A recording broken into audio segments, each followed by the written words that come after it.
ఇప్పుడంతా అయ్యప్ప వాళ్ళ టైం గదా! ఏడ జూడు శానా మంది మాలేసుకొనే గానొస్తుర్రు. మాలేసుకొని దీక్ష జేశుడు ఎంత ముఖ్యమో, పెద్ద పాదం నడిచి ఆ అయ్యప్పని దర్శనం జేసుకునుడు గూడా అంతే ముఖ్యం. కాలు చెయ్యి సక్కగున్నోళ్ళు ఎట్లనో అట్లా కొండెక్కి దర్శనం జేసుకోంగా జూషినం గానీ, ఒంటి కాలుతోని కొండెక్కుడు ఎంత కష్టం. కానీ గీ అన్న ఎంత అలుగ్గున ఎక్కుతుండో జూడురి.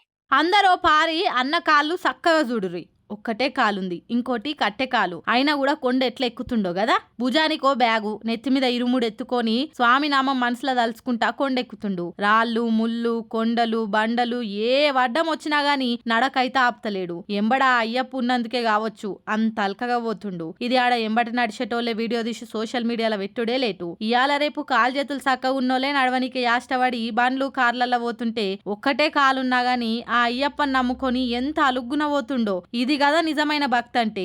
ఎరుమేలి టు పంబ మొత్తం 45 కిలోమీటర్లు ఉంటది. అలుదకొండ ఎక్కుడు కష్టం, కరిమెల కొండ దిగుడు కష్టం. అయినా కూడా ఒంటి కాలు మీద ఇట్లా నడవనికే ఎంత ధైర్యం కావాలి. ఏది ఏమైనా అయ్యప్ప స్వామి దర్శనం అందులో ఇట్లా పెద్ద పదం నడిచి పోవుడు ఒక గొప్ప అదృష్టం. జీవితంలో ఒక్కసారైనా ఇట్లా కొండ నడిచి పోవాలి. అప్పుడు కదా మన జన్మ ధన్యమయ్యేది. స్వామియే శరణమయ్యప్ప అనుకుంటా కామెంట్లు చేసి మెచ్చుకుంటుర్రు అయ్యప్ప మీద ఈ అన్నకున్న భక్తిని చూసినోళ్ళు. ఇయాల రేపు ఏదైనా పని అల్కగా అవుతుందా చెప్పురి. ఏదైనా పని కావాలంటే గంటలు గంటలు నిలబడక తప్పది.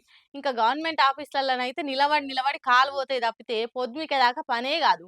ఒక్కో పారి పొద్దుమికినా పనులు కావు. కానీ అట్లా ఒక ముసలైనను పని మీద వస్తే 20 నిమిషాలు నిలబెట్టినందుకే ఈ ఆఫీసర్ ఎసొంటి యాక్షన్ తీసుకుండో జుడురి సిబ్బంది మీద. ఏమైంది అందరు నిలబడి మౌనవ్రతం పాటిస్తుర్రు అని చూస్తుర్రా. వాళ్ళు మౌనవ్రతం కాదు, చేసిన తప్పుకు శిక్ష అనుభవిస్తుర్రు. ఉత్తరప్రదేశ్ నోయిడా అథారిటీ ఆఫీస్ లా ఏదో పని పడి ఓ పెద్ద మనిషి వచ్చిండట. ఇక ఆఫీసులలో ఎట్లుంటది కథ, గంటలు గంటలు నిలబడేదాకా పనిలే కావు. అట్లనే ఆ ముసలైనను కూడా ఆడున్న సిబ్బంది పట్టించుకోకుండా 20 నిమిషాలు నిలబెట్టిరట. కథమిగ మీరు అట్లెట్లా నిలబెడతారు ఆ పెద్ద మనిషిని అని ముచ్చట తెలవంగానే మొత్తం సిబ్బందిని మీరు కూడా 20 నిమిషాలు అట్లనే నిలబడి పని చేయమని పనిష్మెంట్ ఇచ్చిండు Noida authority CEO doctor Lokesh sir. చూసిరా, పని కోసం వచ్చిన వాళ్ళని పట్టించుకోకుంటే వాళ్ళకు కూడా గంతే బాధ అవుతుంది. ఇది మీరు తెలుసుకోవాలి. ఇంకోసారి ఇట్లా కాకుండా చూసుకోమని గట్టి సురుకులు పెట్టిండట. ఇక ఈ ముచ్చట తెలవంగానే అబ్బా ఎంత మంచి ఆఫీసర్ అబ్బా, అసొంటి ఆఫీసరు మన తాన కూడా ఉంటే మన గవర్నమెంట్ ఆఫీసులలో పనిచేసేటోళ్ళు రోజులు రోజులు నిలబడి పని చేస్తారు కావచ్చు అని నవ్వుకుంటురట. కానీ ఇట్లా పట్టించుకున్న వాళ్ళకు గిసొంటి శిక్షలేస్తేనే తొవ్వలకు వస్తారు. ఏమంటారు?